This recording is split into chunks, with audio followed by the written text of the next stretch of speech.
அவல் பொரி அஞ்சரப்பெட்டை.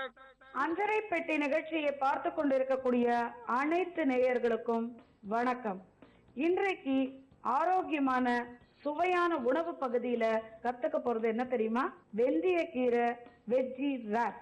அதாவது வெந்தயக்கீரையும் வெஜிடபிள்ஸும் சேர்த்து போட்ட ஸ்ப்ரிங் ரோல் மாதிரி ஆல்ரெடி பண்ணி வச்சிருக்கக்கூடிய சப்பாத்தில அதை போட்டு ராப் பண்ண போறோம். அவ்வளவுதான். இப்போ அதுக்கு தேவையான பொருட்கள் என்னென்னு பார்க்கலாம். அதாவது கோதுமை மாவுல செய்திருக்கக்கூடிய சப்பாத்தி, வெந்தயக்கீரை, குடமிளகாய், டொமேட்டோ சாஸ், வெள்ளை பூண்டு, பன்னீர், சர்க்கரை, உப்பு, மிளகாய் பொடி, சீஸ், கேரட்டு, மிளகு பவுடர், காலிஃப்ளவர், எலுமிச்சை சாறு, கார்ன்ஃப்ளவர் மாவு, வெங்காயம். இது எல்லாம் இருந்ததுன்னா எண்ணெயை விட்டு நம்ம எப்படி இந்த வெந்தயக்கீரை வெஜ்ஜி ராப் பண்றதுங்கிறத பார்க்கலாமா? அடுப்பை பற்ற வச்சுக்கணும். அதுல கடாயை போட்டுட்டு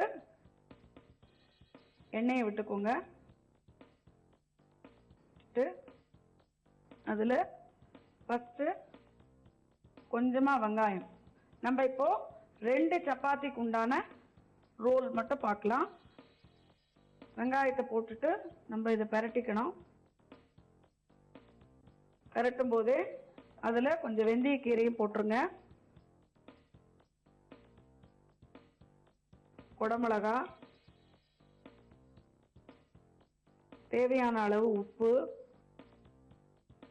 கொஞ்சமா கேரட்டு எல்லாத்தையும் போட்டு நல்லா வதக்கணுங்க. ரொம்ப முக்கியமே நமக்கு எல்லாமே நியூட்ரிஷியஸ் ஃபுட்டா இருக்கணுங்க.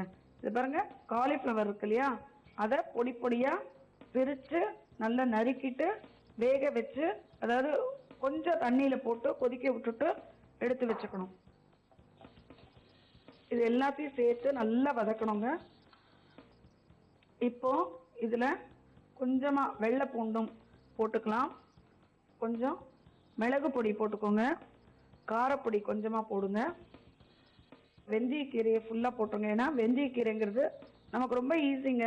ஒரு கட்டு வெந்தயக்கீரை இருந்தாலே போதும். ஆனா தயவு செஞ்சு கீரை பகுதியை பண்ணும் பொழுது நீங்க ராத்திரியில இந்த உணவை குழந்தைகளுக்கு கொடுக்காதீங்க. எதுக்குமே நம்ம கொஞ்சம் ஒரு வித்தியாசமான பேரை சொல்லும் பொழுதுதான் அதுல ஒரு இன்ட்ரெஸ்ட் வருது சாப்பிட்றதுக்கு. நீங்க சராசரியா நார்மலா நீங்க சொன்னீங்கன்னா அதுல அந்த இன்ட்ரெஸ்ட் இருக்காது. இப்போ நம்ம கார்ன்ஃப்ளவர் மாவு இருக்கு இல்லையா, அதை நம்ம கலந்து வச்சிருக்கோம் கொஞ்சம் தண்ணியில போட்டு. அந்த மாவையும் இதுல போட்டேன்னா உங்களுக்கு கொஞ்சம் அந்த கிரேவி டைப்ல வரும். அப்பதான் உங்களுக்கு அந்த ரோல் பண்ணும்போது ரொம்ப நல்லா வருங்க. இதை நீங்க சாயங்காலம் ஒரு 5 மணி அந்த டைம்ல நீங்க பண்ணினீங்கன்னா மறுநாள் காலையில கூட 1ஓ 2ஓ மிச்சம் இருந்ததுன்னா உங்களுக்கு மைக்ரோ ஓவன்ல வச்சு சுட வச்சு சாப்பிடலாம். ஆனா அதுக்குன்னு சொல்லிட்டு 2 நாளைக்கெல்லாம் வச்சுன்றாதீங்க. அதனால ஃப்ரெஷ்ஷா அப்பப்போ வேணுங்கிறத பண்ணிக்கோங்க. இப்போ நம்ம சீஸ் ஃபைனலா அதுல துருவி வச்ச சீஸை போடலாம். கொஞ்சம் பன்னீர்,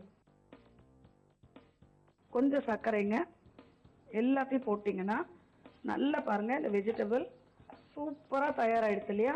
ஃபர்ஸ்ட் கிளாஸா எடுத்து பாருங்க. அதுல என்னன்னா உங்களுக்கு அந்த பசுமையா இருக்கிற இடத்துல சிகப்பா கேரட்டு, காலிஃப்ளவர் வெள்ளையா எல்லாம் சேரும் பொழுது உங்களுக்கு பார்க்கறதுக்கே ரொம்ப ஒரு கலர்ஃபுல்லா நியூட்ரிஷியஸ் ஃபுட் ரெடி ஆயிடுச்சுங்க.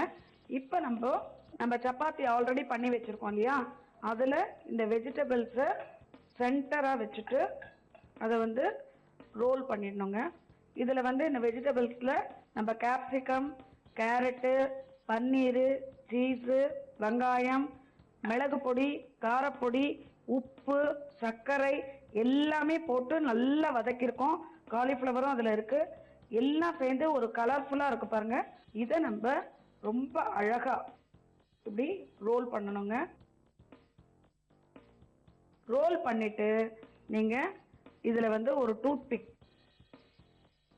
இதை இப்படி குத்திட்டீங்கன்னு வச்சுக்கோங்களேன், அந்த இது வெளியில வராம இருக்கும். அதோட இல்லாமல் நம்ம இதை குழந்தைகளுக்கு கொடுக்கும் பொழுது உங்களுக்கு மேல ஒரு டொமேட்டோவோ அல்லது ஒரு கேப்சிகம் ரவுண்டா கட் பண்ணியோ அல்லது ஒரு செரி ஃப்ரூட்டோ வச்சுட்டு இப்படி நீங்க வச்சீங்கன்னா அவங்க எவ்வளவு இன்ட்ரெஸ்டிங்கா ஓடி அதை எடுத்து சாப்பிடுவாங்க தெரியுமா?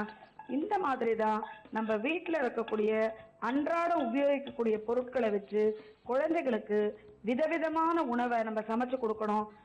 ஸோ வெஜிடபிள்ஸ் எல்லாம் போட்டு வெந்தயக்கீரையில சப்பாத்தி எப்படி பண்ணியிருக்கோங்கிறத இன்னைக்கு நம்ம இதை வந்து பிளேட்ல எடுத்து வச்சு காட்டுறேன் பாருங்க. எவ்வளவு பியூட்டிஃபுல்லா வந்திருக்கு பாருங்க.